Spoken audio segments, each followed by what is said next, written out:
ஊடக நண்பர்களுக்கு வணக்கம். அறிவிக்கப்பட்ட நேரத்திலிருந்து கொஞ்சம் காலதாமதம் ஆயிடுச்சு. அதுக்காக உங்ககிட்ட நான் வருத்தத்தை தெரிவிச்சுக்கிறேன். நேற்று பாரதிய ஜனதா கட்சியினுடைய தேர்தல் அறிக்கை வெளியிடப்பட்டிருக்கிறது. மரியாதைக்குரிய பிரதமர் திரு நரேந்திர மோடி அவர்கள் நேற்று அதை வெளியிட்டு அவர் அது தொடர்பாக பேசவும் செஞ்சுருக்கார். அவரோட பேச்சிலையும் நிறைய விஷயத்தை அவர் குறிப்பிட்டார். இந்த தேர்தல் அறிக்கை அப்படிங்கிறத நாங்கள் எப்படி பார்க்குறோம் அப்படின்னு சொன்னால், அடுத்து வரக்கூடிய 5 ஆண்டுகளுக்கான தேர்தல் வாக்குறுதிகள் அப்படின்னு மட்டும் எங்கள் தேர்தல் அறிக்கை இல்லாமல், நீங்கள் எங்களுக்கு வாக்கு கொடுத்தீங்க, ஆட்சி அமைய வச்சிங்க, இந்த 10 வருஷ காலத்தில் இந்த நாட்டு மக்களுக்கு நாங்கள் என்னென்னவெல்லாம் செஞ்சுருக்கோம் அப்படிங்கிற ஒரு ரிப்போர்ட் கார்டாகவும் அந்த தேர்தல் அறிக்கையை பார்க்க முடியும். நீங்கள் ஃபஸ்ட்டு ஃபியூ பேஜஸ் கம்ப்ளீட்லி மேனிஃபெஸ்டோவில் last 10 years to different category of the people நாங்கள் என்ன பண்ணியிருக்கோம் அப்படிங்கிற ஒரு ப்ராக்ரஸ் ரிப்போர்ட்டாகவும் அதை நீங்கள் எடுத்துக்கலாம். நாங்கள் என்ன பண்ணியிருக்கோம் அப்படிங்கிறத கொடுத்துட்டு, அடுத்த 5 வருஷம் இல்லை நாங்கள் 2047 வளர்ச்சியடைந்த பாரதம், விக்ஷித் பாரத்னு சொல்கிறோமே, அதுக்கான எங்களோட விஷன் என்ன அப்படின்னு சொல்கிற மாதிரி இதை நீங்கள் மேனிஃபெஸ்டோ அப்படின்னு எடுத்துட்டிங்கன்னா அதில் எங்களோட பர்ஃபார்மன்ஸ் ரிப்போர்ட் இருக்குது. விஷன் டாக்குமெண்ட்டாகவும் பார்த்துக்கலாம். And at the same time அடுத்த 5 இயர்ஸுக்கு எங்களோட ஒர்க்கிங் பிளான் என்ன அப்படிங்கிற மாதிரி ஒரு காம்ப்ரிஹென்சிவான ஒரு பிக்சரை we have presented before the public. So எதெல்லாம் எந்தெந்த பகுதி மக்கள், எந்த தரப்பு மக்கள் அப்படின்னு ஒவ்வொரும் தனித்தனி கேட்டகரியாக மேனிஃபெஸ்டோவில் கொடுத்துருக்காங்க. ஸ்டார்டிங் ஃப்ரம் ஏழை குடும்பங்களுக்கான இலவச உணவு தானியங்கள். கொரோனா காலத்திலிருந்து ஒரு குடும்பத்தில் இருக்கக்கூடிய ஒவ்வொரு நபருக்கும் 5 கிலோ அரிசி அல்லது கோதுமை அப்படிங்கிற அந்த கரீப் கல்யாண் அன்ன யோஜனா அப்படிங்கிற அந்த திட்டம் கிட்டத்தட்ட 80 கோடி மக்களுக்கு மேலே பலன் கொடுத்துட்ருக்கு. அந்த நேரத்தில் ஊரடங்கு நேரம் இருந்தது. அதுக்கு பின்னால் ஒரு பொருளாதார ரீதியாக பின்தங்கி இருக்கிற மக்களுக்கு உடனடியே உணவு தானியம் அப்படின்னு ஆரம்பித்த அந்த திட்டம் இன்றைக்கு பெருமளவு மக்களுக்கு அது பலன் தரக்கூடியதாக இருக்கிறதால அடுத்து வரக்கூடிய 5 வருஷ காலத்துக்கு மக்களை, குறிப்பாக ஏழ்மை நிலையில் இருக்கக்கூடிய மக்களுக்கு வயிறார உணவு உண்ணக்கூடிய அந்த திட்டம் அப்படிங்கிறது 5 வருட காலம் முழுமையாக செயல்படுத்தப்படும். அப்படிங்கிறது 25 கோடி மக்களை ஏற்கனவே வறுமை கோட்டிலிருந்து, வறுமையினுடைய பிடியிலிருந்து மீட்டு வந்திருக்கக்கூடிய இந்த அரசு அந்த மக்களுடைய பசியை போக்குவதற்காக எடுத்திருக்கக்கூடிய இந்த மிகப்பெரிய திட்டம் அப்படிங்கிறது இன்னும் தொடரும் அப்படிங்கிறது மிகப்பெரிய வாக்குறுதியாக நாங்கள் பார்க்குறோம். அடுத்ததாக உணவுக்கு அடுத்தபடியாக ஆரோக்கியம் அப்படிங்கிறது ரொம்ப முக்கியமானது. ஏற்கனவே 5 லட்சம் ரூபாய் ஒவ்வொரு குடும்பத்திற்குமான ஆயுஷ்மான் பாரத் ஸ்கீம், அந்த திட்டத்தில் இன்று கோடிக்கணக்கான ஏழை மக்கள் நல்ல தரமான ஆரோக்கிய வசதியை பெற்றுக்கொண்டிருக்கிறார்கள். அதில் சீனியர் சிட்டிசன் அப்படிங்கிறவங்களுக்கு கொஞ்சம் டிஃபிகல்ட்டி இருந்தது. அதை மாற்றி திருநங்கைகள், முதியோர்கள் எல்லாருக்கும் சேர்ந்த ஒரு திட்டமாக அந்த 5 லட்சம் ரூபாய் ஆரோக்கிய காப்பீடு அப்படிங்கிற திட்டம் விரிவுபடுத்தப்படுகிறது. இதனால் ensuring the quality treatment for their health issues அப்படிங்கிறது எல்லா தரப்பு மக்களுக்கும் இப்போ அது கிடைக்க போகுது. மூன்றாவதாக பெண்கள். இன்றைக்கு பெண்களுடைய முன்னேற்றம் அப்படிங்கிறதுல சுதந்திர இந்தியாவில் முதல் ஃபோக்கஸ் அவங்களுக்கு கல்வி அறிவு கொடுக்கறதா இருந்தது. லிட்ரஸி அப்படிங்கிறதா நம்ம டாப் ப்ரியாரிட்டியில் இருந்தது. இன்றைக்கி லிட்ரஸியிலிருந்து இந்தியா எம்பவர்மெண்ட்டை நோக்கி நாங்கள் நகர தொடங்கியிருக்கோம். இதனால் நீங்கள் எப்படி பார்க்கலாம் அப்படின்னா, விமன் எம்பவர்மெண்ட்டுக்கு ரிசர்வேஷன் பில்லை எனாக்ட் பண்ணினது அது ஒரு லாங் பெண்டிங் ஒரு ட்ரீமாக இருந்தது. இன்றைக்கி லோக்கல் பாடியில் 50% விமனுக்கு கொடுத்தது மூலமாக women leadership at the grass root level drastically improve. அதை நம்ம கண்ணு முன்னால் இன்றைக்கி பார்க்க முடியுது. 50% உள்ளாட்சி தேர்தலில் விமன் லீடர்ஷிப் அப்படிங்கிறது டெசிஷன் மேக்கிங்கில் இன்வால்வ் ஆகிறதால ஹெல்த்தோ, சானிடேஷனோ, இந்த மாதிரி பொதுவான விஷயங்கள், விமன் செல்ஃப் ஹெல்ப் குரூப்புக்கான ட்ரைனிங், இந்த மாதிரி நிறைய விஷயங்கள் விமனோட லைஃப்பில் இம்பேக்ட் ஆகிட்டுருக்கு இந்த பாலிசி சேஞ்சஸ். அதனால் இந்த விமன் பெண்களுக்கான அதிகாரப்படுத்துதல் அப்படிங்கிறது from giving their space from the cabinet to at the grass root லெவலில் இம்ப்ரூவிங் தேர் லிவிங் ஸ்டாண்டர்ட். அவங்களோட வாழ்க்கையில் ஒரு டாய்லெட் கிடைக்கிறதோ, ஒரு கேஸ் கனெக்ஷன் கிடைக்கிறதோ, ஒரு நல்ல வீடு கிடைக்கிறதோ, அவங்களுக்கு வந்து நல்ல உணவு கிடைக்கிறதோ, ஆரோக்கியமான வசதி. ஆரோக்கியம் அப்படிங்கிறது குடும்பத்தில் பெண் அப்படிங்கிறது இரண்டாம் பட்சமாக இருந்தது. ஒரு ஆண் உடம்பு சரியில்லைன்னா உடனடியாக ஒரு அட்டென்ஷன் கிடைக்கும், அவங்களுக்கு நல்ல ஹாஸ்பிட்டல் ட்ரீட்மெண்ட் இந்த மாதிரி இருக்கும். ஆனால் இந்த 5 lakh இன்சூரன்ஸ் மூலமாக பெண்களுக்கும் அந்த ஆப்பர்ச்சுனிட்டி அப்படிங்கிறது கிடைக்க ஆரம்பிச்சிருக்கு. இந்த மாதிரி அடிப்படை தேவைகள் அப்படிங்கிறத தாண்டி பெண்கள் இன்றைக்கி பல்வேறு துறைகளில் அவர்களுக்கு கிடைக்கக்கூடிய வாய்ப்புகள் இது எல்லாமே இம்ப்ரூவ் பண்ணுற லெவலில் இன்றைக்கு ஏற்கனவே லட்சாதிபதி சகோதரிகள் அப்படின்னு ஒன்றை உருவாக்கி அதில் கிட்டத்தட்ட 1 கோடி பெண்கள் ஏற்கனவே அச்சீவ் பண்ணியாச்சு. கிராமப்புறத்தில் இருக்கக்கூடிய ஏழை பெண்கள் அவர்களே லட்சாதிபதிகள் ஆக்கக்கூடிய திட்டம். இப்போது அடுத்த 5 வருட காலத்தில் 3 கோடி ஏழை பெண்களை லட்சாதிபதி ஆக்குகின்ற அந்த திட்டத்துக்கு மேனிஃபெஸ்டோவில் வாக்குறுதி கொடுக்கப்பட்டிருக்கிறது. இவை இல்லாமல் டிஃபென்ஸ் மாதிரியான ஏரியாவில் இதுவரைக்கும் பெண்கள் ஆக்டிவான பார்ட்டிசிபேஷன் இல்லாத ஏரியாவில் கூட starting from Sainik school, opening of a Sainik school for women girls students, அதிலிருந்து தொடங்கி இன்றைக்கு பல்வேறு துறைகளில் அந்த கிளாஸ் சீலிங் அப்படின்னு சொல்லக்கூடிய உயர் பொறுப்புகளில் பெண்கள் அப்படிங்கிறத நோக்கி இந்த அரசாங்கம் அவர்களை ஹேண்ட் ஹோல்டிங் பண்ணி எடுத்துகிட்டு போகிறதுக்கான பல்வேறு சிறப்பு திட்டங்கள் வந்து இந்த மேனிஃபெஸ்டோவில் அறிவிக்கப்பட்டிருக்கு. அது இல்லாமல் ஒர்க் ஃபோர்ஸில் வந்து பெண்களோட பங்களிப்பை இம்ப்ரூவ் பண்ணுறது, செல்ஃப் ஹெல்ப் குரூப் அப்படிங்கிறது கூட ஒரு சுழல் நிதி வச்சுருக்கிறவங்க, கிராமப்புறத்தில் சின்னதாக பொருட்களை தயாரித்து அதை விற்பனையில் கூட கொஞ்சம் சிரமப்படக்கூடிய சுயதவி குழுக்களோட பங்களிப்பை ஐடி செக்டர், ஹாஸ்பிட்டல் செக்டர்னு பல்வேறு இடங்களில் அதை வந்து இம்ப்ரூவ் பண்ணுறதுக்கான ஒரு செயல் திட்டத்தை பிஜேபியினுடைய மேனிஃபெஸ்டோ கூறுகிறது. இதனால் ஒரு கிராமப்புறத்தில் இருக்கக்கூடிய பெண்கள் கூட சர்வீஸ் செக்டரில் சுயதவி குழுக்களோட பங்களிப்பை இம்ப்ரூவ் பண்ணுறது மூலமாக அவர்களுடைய சம்பாத்தியம், அவர்களுடைய வாழ்க்கை தரம் உயர்த்துதல் அப்படிங்கிறது சாத்தியமாகும். அதை சாத்தியமாக்க முடியும் அப்படிங்கிறது எங்களோட வாக்குறுதி. இது இல்லாமல் விவசாயிகள், ஏற்கனவே விவசாயிகளுக்கு வருடத்திற்கு 6000 ரூபாய் ஃபினான்சியல் அசிஸ்டன்ஸ் கொடுக்கறது அப்படிங்கிற திட்டம் வெற்றிகரமாக நடைமுறைப்படுத்தப்பட்டு வருகிறது.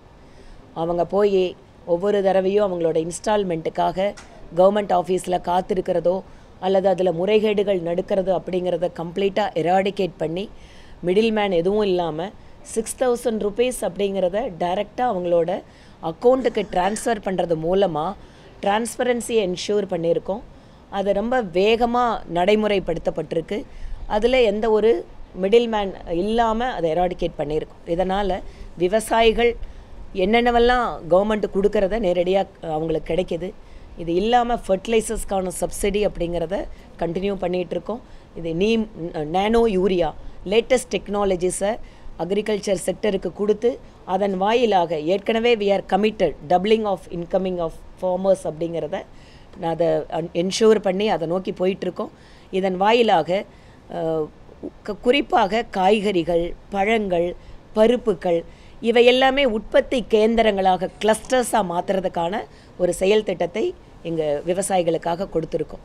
இதன் வாயிலாக உலக அளவிலேயே ஒரு பெரிய ஒரு ஊட்ட சத்து நிறைந்திருக்கக்கூடிய விளைபொருட்கள் கேந்திரமாக இந்தியா மாறுவதற்கான வாய்ப்பு. உணவு தானியங்கள் உற்பத்தியில் இன்றைக்கி தன்னிறைவை நோக்கி சென்று கொண்டிருக்கக்கூடிய நாம் பருப்புகள், பழங்கள், காய்கறிகள் இதை நோக்கியும் நம்ம வந்து இந்தியாவை இதை வந்து எக்ஸ்போர்ட் பண்ணுற அளவுக்கு மாற்றுறதுக்கான செயல் திட்டம் இருக்குது. இவை இல்லாமல் நேச்சுரல் கிளஸ்டர்ஸ்னு சொல்லப்படக்கூடிய ஒரு சில இடங்களில் கிடைக்கக்கூடிய பொருட்கள், அது எப்படின்னு பார்த்தீங்கன்னா 1 district 1 product, 1 station 1 product. இதன் வாயிலாக லோக்கலில் கிடைக்கக்கூடிய ப்ராடக்ட்டுக்கு அங்கேயே மார்க்கெட்டை உருவாக்குறதும், இந்த 1 district 1 ப்ராடக்ட் மூலமாக அவங்களுக்கு ஒரு குளோபல் மார்க்கெட்டை கிடைக்கிறதுக்கு என்ஷூர் பண்ணுறதுக்கும் திட்டங்கள் வந்து இந்த தேர்தல் அறிக்கையில் சொல்லப்பட்டிருக்கு. இது இல்லாமல் மாற்றுத்திறனாளிகள் அவங்களுக்கு வந்து பொது இடங்களை பயன்படுத்துவதில் அந்த வசதிகளை அவங்களுக்கு கட்டாயப்படுத்துறது. ஒரு எந்த பில்டிங் கட்டினாலும் எந்த ஒரு பொது வசதி இருந்தாலுமே அது மாற்றுத்திறனாளிகளுக்கு உகந்ததாக மாற்றுவதும், இளைஞர்களுக்காக அவங்களுக்கு வந்து improved sports facility, skill development ட்ரைனிங்கை வந்து இன்க்ரீஸ் பண்ணுறது. இதன் வாயிலாக இன்று உலக நாடுகளுக்கே இந்தியாவினுடைய இளைஞர்கள் சர்வீஸ் செக்டரில் அவங்க பங்களிப்பு அப்படிங்கிறத இம்ப்ரூவ் பண்ணுறது. இளைஞர்கள், பெண்கள், விவசாயிகள், ஏழை மக்கள், முதியோர்கள்.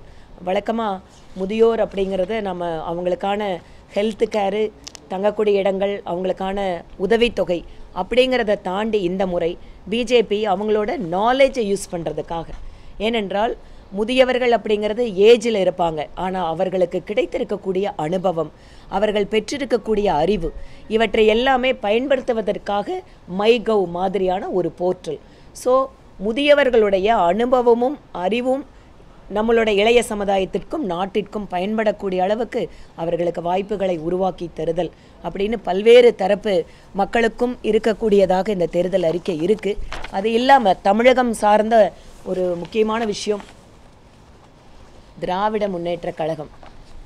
தமிழ் ஏதோ அவங்களுக்கு தான் சொந்தமான மொழி மாதிரியும், தமிழை காப்பாற்றுறதுக்கு அவங்கள விட்டால் வேறு யாருமே இல்லாத மாதிரியும் 50 வருஷத்துக்கு மேலாக தமிழை வைத்து அரசியல் செய்து கொண்டிருப்பவர்கள் இப்போது செஞ்சு கொண்டு இருந்தவங்க எல்லாத்துக்குமே திருவள்ளுவர் அப்படிங்கிறத தமிழ்நாட்டுக்குள்ளே மட்டும் வச்சிருந்ததை மாற்றி இன்று திருவள்ளுவர் கலாச்சார மையங்கள் வாயிலாக உலகம் முழுவதும் தமிழினுடைய சிறப்பு, தமிழர்களுடைய பாரம்பரியம், பண்பாடு, கலாச்சாரம் இவற்றையெல்லாம் சொல்லக்கூடிய மிக முக்கியமான சென்டர்ஸு குளோபல் லெவலில் திருவள்ளுவருடைய பெயரால் அமைக்கப்படும். திருவள்ளுவரை மாநிலத்திற்குள்ளாக வைத்திருந்த மாநில கட்சிகளுடைய ஆட்சியை மாற்றி இன்றைக்கு திருவள்ளுவரை உலக அரங்கிற்கு எடுத்து செல்வதற்கு பாரதிய ஜனதா கட்சி இங்கு வாக்குறுதி கொடுத்துருக்கு. இதன் வாயிலாக தமிழ் மொழி, தமிழர்கள் கலாச்சாரம், பண்பாடு இவை எல்லாமே உலக அரங்கிற்கு எடுத்து செல்வதற்கு பாரதிய ஜனதா கட்சி தமிழக மக்களுக்கு வாக்குறுதி கொடுத்துருக்கு. இவை இல்லாமல் Vande Bharat train, bullet train, improved infrastructure, metro ட்ரெயினை வந்து பல்வேறு நகரங்களுக்கு விரிவுபடுத்துதல், வந்தே பாரத் ட்ரெயினோட கனெக்டிவிட்டியை இம்ப்ரூவ் பண்ணுறது, இதன் வாயிலாக அதிகப்படியான நகரங்களை வைத்திருக்கக்கூடிய தமிழகம்தான் அதிக பலன் பெறப்போகிறது. அது வந்து இளைஞர்களுக்கான திட்டங்களாக இருக்கலாம், அல்லது உள்கட்டமைப்பு வசதிகளாக இருக்கலாம், நெடுஞ்சாலைகள், ஸ்மார்ட் சிட்டி திட்டங்கள். ஏற்கனவே கடந்த 10 வருஷ காலத்தில் தமிழகம் அதிகமான ஸ்மார்ட் சிட்டி திட்டங்களை பெற்றிருக்கிறது. அதனால் தமிழகத்திற்கும் இந்த வாக்குறுதிகள் அப்படிங்கிறது அதிகமான பலன் தரக்கூடிய அளவிலே வந்திருக்கிறது. கடந்த 10 வருட காலத்தில் பிஜேபி ஆட்சி செய்கின்ற மாநிலம், பிஜேபி இல்லாத மாநிலம் இல்லை, அவங்களுக்கு அங்கே வந்து அதை பணத்தை கொடுக்கக்கூடாது அப்படிங்கிற மாதிரி இல்லாமல் எல்லாத்தையும் சமமாக வந்து பிரதமர் மோடி அவர்கள் பார்த்துருக்கார். அதனால்தான் தமிழகத்திற்கு அதிகப்படியான நிதியுதவி மத்திய அரசாங்கத்தினுடைய நிறைய திட்டங்கள் தமிழகத்திற்கு கிடைத்திருக்கிறது. அது வந்து வரக்கூடிய காலத்திலேயும் எங்களுடைய ஆட்சி அமைகின்ற பொழுது கண்டினியூ ஆகும்.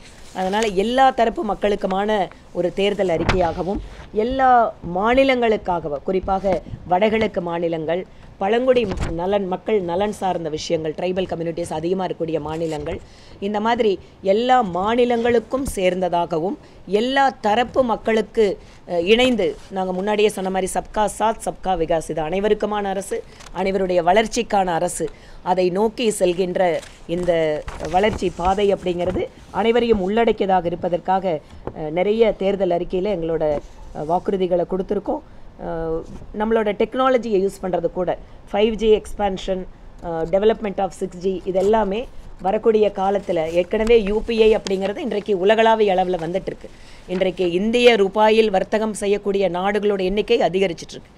உலக அரங்கில் பொருளாதாரத்தில் ஃப்ரெஜைல் 5ஆக இருந்த இந்தியா இன்றைக்கி வந்து டாப் 5ல் வந்திருக்கு.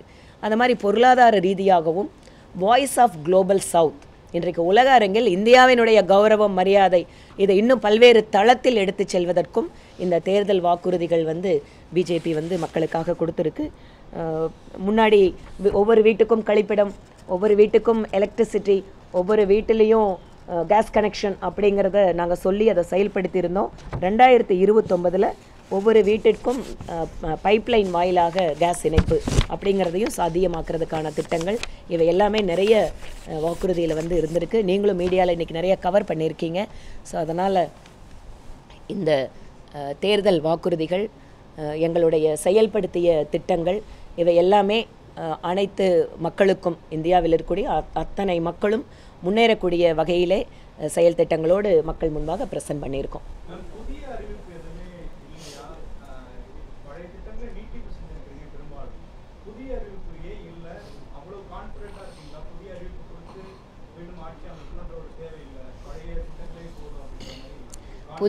புதிய அறிவிப்புகளும் இருக்குது. நான் சொன்ன மாதிரி புல்லட் ட்ரெயின், அதுக்கப்புறம் டெக்னாலஜி, அதனால தான் அதை வந்து நாங்கள் நார்த்து, சவுத்து, ஈஸ்ட்டு இந்த மாதிரி இடங்களுக்கு எடுத்துகிட்டு போகிறது சொல்லியிருக்கோம். ஸோ அதை நீங்கள் வந்து ஒவ்வொன்றா படிச்சிங்கன்னா ஏற்கனவே செஞ்சிட்ருக்கிற திட்டங்களுடைய நீட்சி ஒரு பக்கம், இன்னொரு பக்கம் நான் அதனால தான் சொன்னேன், it also we can see this manifesto as a vision document.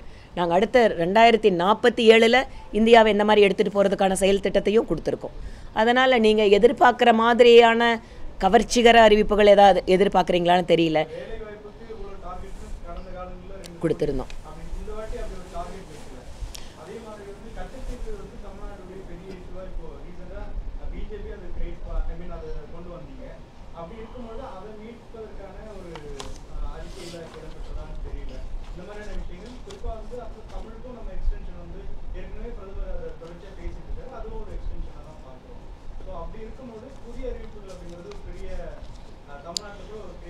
நிறைய புதிய அறிவிப்புகள் இருக்குது. அதனால தான் நான் சொன்னேன், நீங்கள் வந்து இப்போ நான் சொல்கிறேனே கேஸ் பைப்லைன் அப்படிங்கிறதெல்லாம் புதிய அறிவிப்புகள்.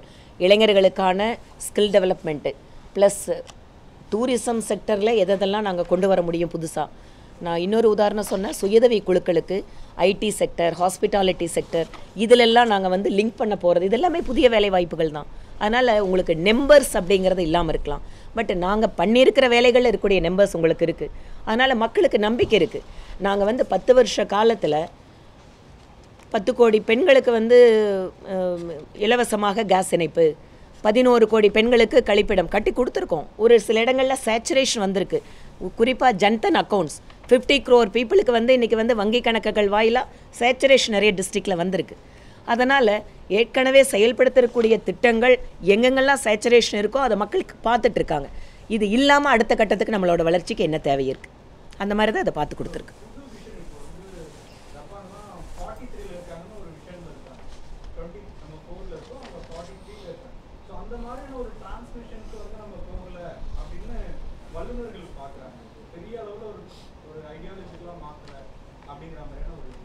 நம்ம இந்திய நாட்டில் ஜப்பானோட நீங்கள் கம்பேர் பண்ணிங்கன்னு சொன்னால் இத்தனை ஆண்டு காலம் ஆயிருக்கு நம்மளுக்கு எல்லாத்துக்கும் பேங்க் அக்கௌண்ட்டை ஓப்பன் பண்ணுறதுக்கு. இத்தனை ஆண்டு காலம் ஆயிருக்கு எல்லாத்துக்கும் அடிப்படை வசதிகளான கழிப்பிடமோ கேஸ் கனெக்ஷனோ கொடுக்கறதுக்கு. ஸோ அதனால் இமீடியட்டாக நம்ம உடனே அதை கம்பேர் பண்ணுறதுக்கு வாய்ப்பில்லை. ஆனால் நம்ம அதை நோக்கி முன்னேறிட்டு இருக்கோம். அதனால தான் சொன்னேன், நம்ம பொருளாதார ரீதியாக இன்றைக்கு 5வது பெரிய நாடாக இருக்கோம். 3வது இடத்துல கொண்டு வருவோங்கிற நம்பிக்கை இருக்குது. இது ஏதோ பிஜேபி கவர்மெண்ட் மட்டும் சொல்லலை, உலக நாடுகளில் இருக்கக்கூடிய பல்வேறு ஏஜென்சிஸ் சொல்கிறாங்க இந்தியா ரொம்ப வேகமாக வளர்ந்துட்டுருக்கு. இதெல்லாம் எப்படி சாத்தியமாச்சு? கண்ணு முன்னால் நாங்கள் அதை நிகழ்த்தி காட்டியிருக்கோம். அதனால் புதிய வேலை வாய்ப்புகள், இன்ஃப்ராஸ்ட்ரக்சர், நீங்கள் சொன்ன மாதிரி இன்றைக்கி ஜப்பானில் இருக்கக்கூடிய ட்ரெயினை பற்றி நம்ம எல்லாரும் பெருமையாக பேசுவோம், புல்லட் ட்ரெயின். இன்றைக்கி வந்தே பாரத் ட்ரெயினில் முக்கியமாக நம்ம என்ன பார்க்கணும், அந்த ட்ரெயினை நம்ம நாட்டில் தயாரிக்கப்பட்டதுங்க. நம்ம நாட்டில் தயாரிக்கப்பட்டது மட்டும் இல்லை, இன்றைக்கி நம்மளோட வந்தே பாரத் ட்ரெயின் பல்வேறு உலக நாடுகளுக்கு எக்ஸ்போர்ட் ஆகிட்டு இருக்கு. நம்மளோட யூபிஐ அப்படிங்கிறத உலக நாடுகள் பயன்படுத்த ஆரம்பிச்சிட்டாங்க. ஸோ இந்திய ரூபாயில் வர்த்தகம் நடக்கிறத இன்றைக்கி நம்ம சாத்தியமாக்கி காட்டிட்டோம். அதனால் அடுத்து வரக்கூடிய காலகட்டம் அப்படிங்கிறது குரூஷியலான காலகட்டம். அடிப்படையில் இன்றைக்கி மக்களுக்கு என்ன தேவையோ, இப்போ நாங்கள் எடுத்த உடனே ஜப்பான் மாதிரி நாங்கள் 4 சிட்டி உருவாக்கிட்டோன்னா நீங்கள் என்ன சொல்லுவீங்க? அங்கே பெண்களுக்கு வந்து ஹாஸ்பிட்டல் வசதி இல்லைங்க, நீங்கள் இதை கொடுத்து எனக்கு பிரயோஜனம்னு அடுத்த கேள்வி உங்ககிட்ட இருந்து வரும். நாங்கள் இந்தியா மாதிரியான ஹைலி டைவர்சிஃபைடு நேஷன். ஒரு பக்கம் இயற்கை வளங்கள் இருக்கும், இன்னொரு பக்கம் பற்றாக்குறை இருக்குது. இது எல்லாத்தையும் பேலன்ஸ் பண்ணி எல்லாத்துக்குமான ஒரு அரசாக இருக்கிறது அப்படிங்கிற திசையில் வெற்றிகரமாக பயணம் பண்ணிகிட்டு இருக்கு பிஜேபி அரசு.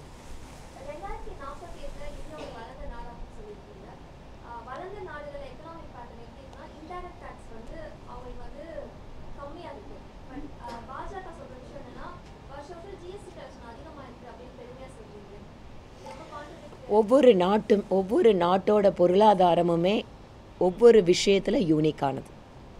You cannot apply the same formula where the western countries have developed அப்படிங்கிற மாதிரி you cannot apply the same formula. இந்திய நாட்டுக்கு என்ன தேவை, இந்திய நாட்டோட பொருளாதார ரீதியாக என்ன தேவை? நீங்கள் சொன்ன மாதிரி உதாரணத்துக்கு எடுத்துக்கலாம். நீங்கள் வெஸ்டர்ன் கண்ட்ரீஸில் டைரக்ட் டேக்ஸ் ஜாஸ்தி. யூஎஸ்ஓ, கனடாவோ, யூரோப்பியன் யூனியன் நீங்கள் 25% 30% உங்கள் சேலரியிலேருந்து அப்படியே நீங்கள் டிடெக்ட் பண்ணி எடுத்துகிட்டு போயிடலாம். ஆனால் இந்தியாவில் நினச்சி பாருங்கள், ஒட்டுமொத்தமாக இன்கம் டேக்ஸ் கட்டுறனோட அந்த நெட்டே இப்போ தான் இன்க்ரீஸ் ஆகிட்டுருக்கு. கிட்டத்தட்ட 2 கோடி மக்கள் தான் 142 கோடி மக்களில் டைரெக்டாக வந்து இன்கம் டேக்ஸை ஒரு குறிப்பிட்ட சீலிங் மேலே பண்ணிகிட்ருக்காங்க. அப்படி இருக்கும்போது நம்மளுக்கு உடனடியாக டைரக்ட் டேக்ஸில் கை வச்சா என்னம்பீங்க? நாங்கள் சம்பாதிக்கிறது அப்படியே அரசாங்கம் எடுத்துக்குமா அப்படிம்பீங்க. அது இல்லை. இந்த நாட்டில் பொருளாதார ரீதியாக நிறைய விஷயங்கள் நடந்துட்டுருக்கு, ஆக்டிவிட்டீஸ் நிறைய இருக்குது. அதனால் எடுத்து உடனே டைரக்ட் டேக்ஸுக்கு போகாமல் நாம் இன்டைரக்ட் டேக்ஸ் மூலமாக கவர்மெண்ட்டோட எக்கானமியை ஸ்ட்ரென்தன் பண்ணுறோம். அதுக்கப்புறம் எங்கே தேவைப்படுதோ அதுக்கப்புறம் ஒவ்வொரு ஸ்டேஜாக அது கொண்டு வரக்கு வாய்ப்பு இருக்குது. கச்சத்தீவு நாங்கள் வந்து அயல் நாடுகளுடைய எங்களுடைய உறவு அப்படிங்கிறத பற்றி சொல்கிறோம். ரொம்ப ஸ்ட்ராங்கான ரிலேஷன்ஷிப் வித் நெய்பர்ஸ். இன்றைக்கி ஸ்ரீலங்கா மாதிரியான ஒரு நாடு அவங்க பொருளாதார ரீதியாக நசிஞ்சு போகிற நிலைமையில் இருக்கும்போது கூட இந்தியா அவங்களுக்கு வந்து மிகப்பெரிய அளவில் உதவி பண்ணி இவங்களை இன்றைக்கி ரிவைவ் பண்ணி கொண்டு வந்திருக்கு. கச்சத்தீவு அப்படிங்கிறத பிஜேபி கடந்த 2 வார காலத்துக்கு முன்னாடி அதை ஏன் சொன்னோம்? திமுகவினுடைய தலைவர் ஏதோ அவங்களுக்கு ஒட்டுமொத்தமாக நாலேஜே இல்லாமல் கச்சத்தீவை கொடுத்துட்டுக்கோன்னு பொய் பேசிகிட்டு இருந்தாங்க. இது இவங்களோட பொய், இது அவங்களோட நாடகம் அப்படின்னு சொல்கிறதுக்காக என்ன நடந்தது அப்படிங்கிறத தமிழ்நாட்டு மக்கள் முன்னால் வச்சோம். ஆனால் கச்சத்தீவு மீட்பு அப்படிங்கிறது ஒரு இன்டர்நேஷ்னல் ட்ரீட்டி. அது இன்னொரு நாடு அதில் இன்வால்வ் ஆகிருக்கு. வரக்கூடிய நாட்களில் எங்கெங்கெல்லாம் சாத்தியம் இருக்கோ நம்முடைய இந்திய மீனவர்களுடைய உரிமையை பாதிக்க விடாமல் எதெல்லாம் வாய்ப்புகள் இருக்கோ அத்தனை கொண்டு வர போகிறோம். கச்சத்தீவு மட்டும் இல்லைங்க, பக்கத்தில் பங்களாதேஷ், இந்த பக்கம் வந்து பாகிஸ்தான், நம்மளோட நதிநீர் பிரச்சனை இருக்குது, சீனாவோட இருக்குது. அதனால் எல்லா பக்கத்திலையுமே இந்தியா வளருகின்ற பொழுது ஒவ்வொரு அயல் நாடுகளுடன் நம்மளோட உறவை மேம்படுத்துவதன் வாயிலாக இந்திய நாட்டினுடைய இறையாண்மை மற்றும் இந்தியர்களுடைய பாதுகாப்பு மற்ற அம்சங்களை செயல்படுத்துறது அப்படிங்கிறது தான் எங்களோட திட்டம்.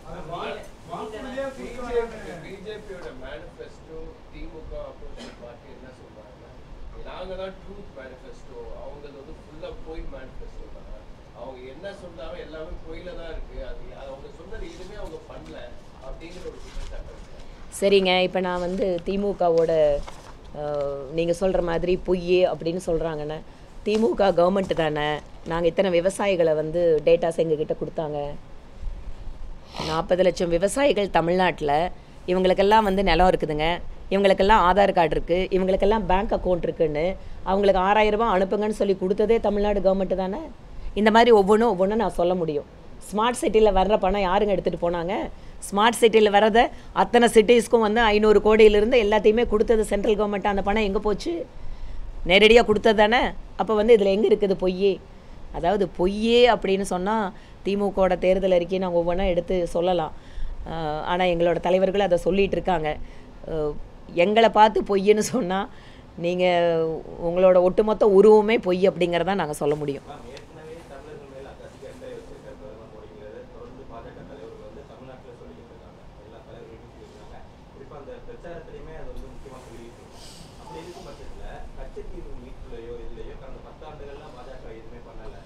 தேர்தல் சமயத்தில் வந்து கச்சத்தீவு நாங்கள் மீட்போம் சொல்கிறப்ப தொடர்ந்து கச்சத்தீவு பற்றி பேசியிருக்கும்போது ஒரு வாக்குறுதியாக கூட அளிக்க முடியல, மக்களுக்கு நம்பிக்கை அளிக்க வகையில் வாக்குறுதியாக கூட அளிக்க முடியக்கான காரணம் வாக்குறுதியாக கூட அளிச்சு கச்சத்தீவை தாரை வார்த்துட்டு எங்களுக்கு எதுவுமே தெரியாதுன்னு இத்தனை வருஷ காலம் நாடகம் ஆடிட்டு இருந்த ஒரு கட்சி எங்கள் அரசாங்கம் இருக்குது. நாங்கள் என்ன சொல்கிறோம்? கச்சத்தீவு ஏன் முக்கியம் நம்மளோட இந்திய மீனவர்களுக்கு? நம்முடைய எல்லை சுருங்குகிறது. இதன் வாயிலாக ஒரு குறிப்பிட்ட எல்லையை தாண்டி மீனவர்கள் மீன் பிடிக்கும்போது உங்களுக்கு அந்த மீனவர்களை கைது செய்கிறதோ நடவடிக்கை எடுக்கிறது தொடருது. இந்த விஷயத்தை திமுக அரசு இத்தனை நாள் என்ன சொல்லிட்டு வந்தாங்க அப்படிங்கிறத மாற்றி உண்மை இல்லைங்க, இதுதாங்க உண்மை அப்படிங்கிறத தமிழ்நாட்டு மக்கள் முன்பாக வச்சுருக்கோம். 1. 2வது, கச்சத்தீவை கொண்டு வருவதன் காரணமாக இந்திய மீனவர்களுடைய நலனுக்காக தானே கேட்குறோம். இந்திய மீனவர்களோட நலன் தானே முக்கியம் கச்சத்தீவில். இந்திய மீனவர்களுக்கு நம்மளோட கடலோர குறிப்பாக நெருக்கத்தில் நம்மளோட எல்லைக்கு பக்கத்தில் மீன் இல்லைங்கிறதால தான் மீனவர்களுக்கான அமைச்சகம் முதல் முறையாக அமைத்து ஆழ்கடல் மீன் பிடிப்புக்கு அவர்களுக்கு உதவி செய்து இன்று 2004 14 வரைக்கும் கம்பேர் பண்ணுங்கள். மீனவர்கள் எத்தனை பேர் உயிரிழந்தாங்க, 14 24 வரைக்கும் கம்பேர் பண்ணுங்கள். ஸோ நாங்கள் என்ன மக்களுக்கு அந்த காப்பாற்றணுமோ, அவங்களுக்கு என்ன உதவி பண்ணணுமோ பண்ணிகிட்ருக்கோம். கச்சத்தீவு மீட்பு அப்படிங்கிற விஷயத்தை ஒரு இன்டர்நேஷ்னல் ட்ரீட்டி எப்படி அணுகுமுறையுமோ அதை நாங்கள் எப்படி அணுகுவோம்.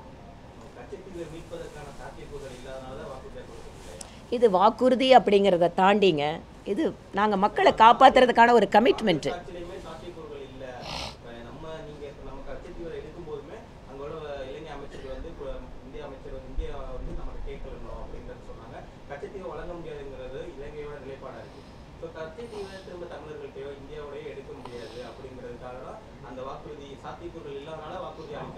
நீங்கள் வரக்கூடிய காலத்தில் பார்க்கலாம், கச்சத்தீவு விஷயத்தில் எப்படி மத்திய அரசு அணுகுது அப்படிங்கிறத நீங்கள் பார்த்து புரிஞ்சுக்கலாம்.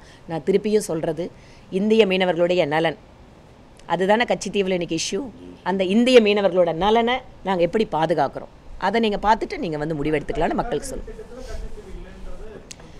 நாங்கள் அயல் நாடுகளோட எந்த அளவிற்கு அவங்களோட உறவை மேம்படுத்த முடியுமோ மேம்படுத்தி இந்தியாவினுடைய எல்லைகளை பாதுகாப்பது, இந்திய மீனவர்களுடைய வாழ்க்கையை பாதுகாப்பது, அதில் உறுதியாக இருக்கும்.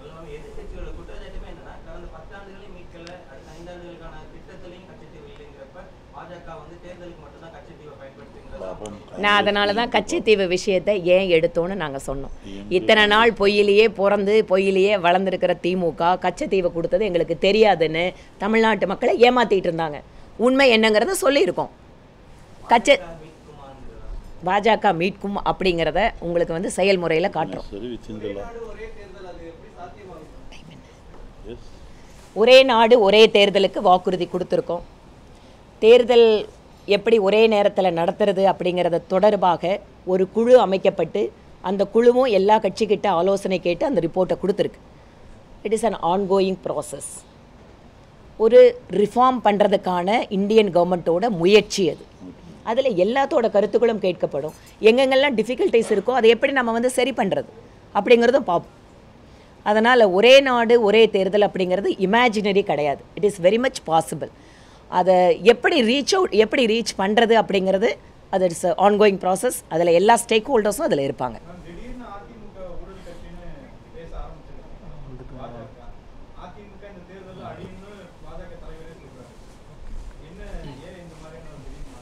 இன்றைக்கு நாங்கள் தேசிய ஜனநாயக கூட்டணியில் இருக்கோம். தமிழ்நாட்டு மக்களுக்கு ஏன் தேசிய ஜனநாயக கூட்டணிக்கு வாக்கு கொடுக்கணும் அப்படின்னு பேசுகிறோம்.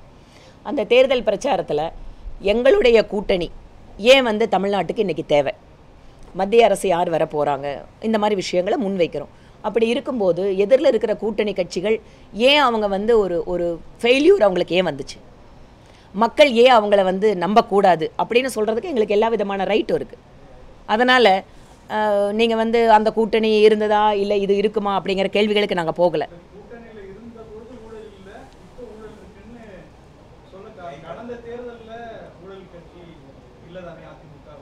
நீங்கள் ஒவ்வொரு கட்சி எங்கள் கூட்டணி அமைக்கும் போது இதே மாதிரி ஒவ்வொரு கட்சிக்கிட்டும் குறிப்பாக திரு வைகோ அவர்களிடம் நீங்கள் திமுக பற்றி என்ன பேசுனீங்க, காங்கிரஸ்காரங்கிட்ட நீங்கள் திமுக பற்றி என்ன பேசுனீங்க கேளுங்க, நாங்கள் பதில் சொல்கிறோங்க. கூட்டணி வச்சுருக்கோம், கூட்டணின்னு இருந்தால் கூட்டணிக்குன்னு ஒரு தர்மம் இருக்குது.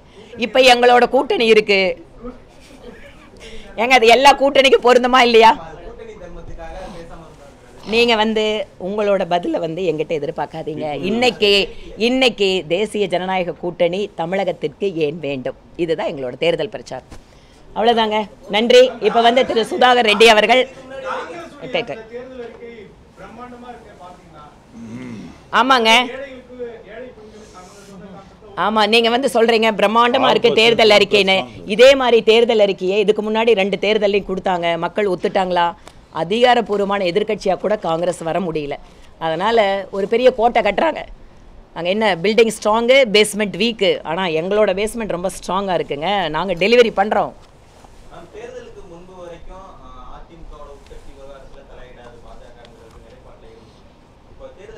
ஏங்க இப்போ நான் கேட்குறேன், இப்போது தேர்தலுக்கு இன்னும் 3 நாள் இருக்குது. நாங்கள் தனியாக கூட்டணி அமைச்சிருக்கோம். நாங்கள் என்ன பிரச்சாரம் பண்ணுறோமோ பண்ணுறோம். நீங்கள் உள்ள ஆப்ரேஷன் பண்ணுறதுக்கு இது நேரம் இல்லைங்க, இப்போ ஓட்டு போடுற நேரம். இப்போ வந்து இப்போ இங்கே பாருங்க, எனக்கு அதிமுக வந்துங்கிற மாதிரி சொல்லியிருக்காங்க. இன்னொரு இடத்துல வந்து டிடிவி தினகரன் வந்து உண்மையான அதிமுக தொண்டர்கள் வந்து டிடிவி தினகரன் சைடு வந்துருவாங்கிற மாதிரி பாஜக மாநில தலைவர் சொல்றாரு. தேர்தலுக்கு முன்பு வரைக்கும் அதிமுக உட்கட்சி விவகாரத்தில் நாங்கள் பங்கிட மாட்டோம், தலையிட மாட்டோம்னு சொல்லிட்டு இருந்தாங்க. Now we are in people's court, people will decide. June 4ஆம் தேதி பார்த்துக்கலாம். Okay. இப்போ வந்து திரு சுதாகர் ரெட்டிஜி அவர்கள் உங்களோட கேள்விகளுக்கு பதிலளிப்பார். ஐ மீன் அவர் சுதாகர் ரெட்டிஜி அவர் கோ incharge of Tamil Nadu party and as well. Yeah, there is no need of introduction. So the forum decor. Anyway, now he will happy to welcome address you all. Our respected Vanati ji elaborated about the manifesto Modi ki guarantee Sankalpa Patra 2024 in detailed manner. Very short, I want to welcome this manifesto and compare this manifesto as people's manifesto with all-round development towards self-reliant and Atmanirbhar Bharat, carrying every section of the society of our great nation, Bharat, under the dynamic leadership of Narendra Modi ji, who is a spotless leader, scamless leader, Sushasana, good governance. Last 10 years, with guts, whatever Modi ji says, he will implement. If he says something, implement it. That is Modi ji's guarantee. Not like Congress guarantees in Karnataka, in Telangana, or DMK guarantees of 502 assurances touched only 1/4, not like that. Our guarantee is original guarantee. It is Kohinoor diamond guarantee, which is value based. But their India alliances guarantee is American diamond guarantee. That is attract more. That is the reason. This is the little comparison. They also knows about our good governance. The India alliances, out of jealous, they are started mudslinging campaign. It is Jumla manifesto. There is nothing, only saying, nothing. It is, we are not saying, rightly said by our honorable leader. World Bank has given certification. Indian International Monetary Fund has given analysis. International reputed journals has given Indian governance. Top leaders of the world rallying behind Narendra Modi's leadership and visionary leadership. Russian president is on record. What about exact the India? Not like earlier India, it is a Bharat under the dynamic leadership of Narendra Modi. We are proud to have such a leader who knows the poverty, who came from middle class family. That is the reason 25 crores of people under poverty has been lifted above poverty line with all these schemes. That is the biggest achievement in this era, in this 75 years of the period of after independence. So many things told by our Vanati ji. Priority given to education and health. Like that infrastructure, Sabka Saath, Sabka Vikas. Then farmers' welfare, middle class, Parivar, Nari Shakti, self-reliant, senior citizens, Kisan Samman, so many. You already publicized, I don't want to reiterate. And Vishwa Bandhu, our Surakshit Bharat. Bharat will be a Vishwa Guru, like Vishwa Bandhu. Towards, that is the journey, the great son of this Punya Bhumi, this Siddha Bhumi of Tamil Nadu, Tiruvalluvar, naming the establishing of Tiruvalluvar Cultural Center globally to promote the Bharat rich democratic culture and traditions as a mother of democracy. This is what the commitment of our beloved leader, the dynamism, the conviction and the determination of the good governance of our Narendra Modi ji. That is the reason we are in the people's court. People are the best judges. What about the misrule of this DMK and Congress of the state government rule, anti-people policies with so many omissions and commissions, corrupt practices. Where I am coming from, South Chennai, after we have several places we went, no proper water management, drainage, no system is not in order. So many complaints on the so-called Dravidian rule of led by Stalinji. Only mudslinging campaign, the provocative statements and provoking the people's mind. Even Tamil culture and Tamil heritage, nothing.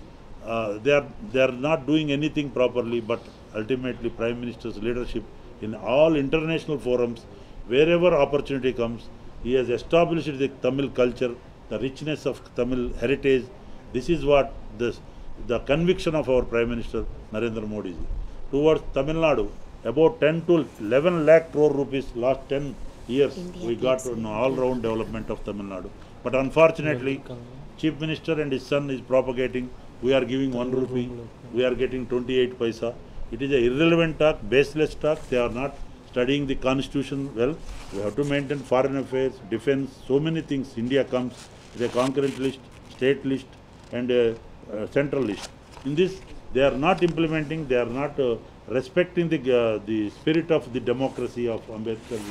They are running their own democracy by the DMK, of the DMK, for the DMK. That's what the Dravidian form of the rule. So many corrupt practices are coming up. The people are the best judges and rampant. Now already since last 2 days, money is flowing like a water.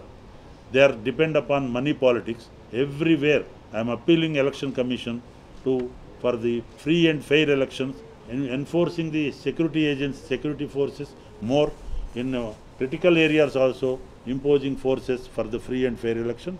They are dependent on other undemocratic methods, already started from yesterday. Because this is what I wanted to say. And நன்றி வணக்கம். Thank you. நன்றிங்க. உடனுக்குடன் செய்திகளை அறிந்து கொள்ள IF Tamil bell ஐக்கனை click செய்யுங்கள்.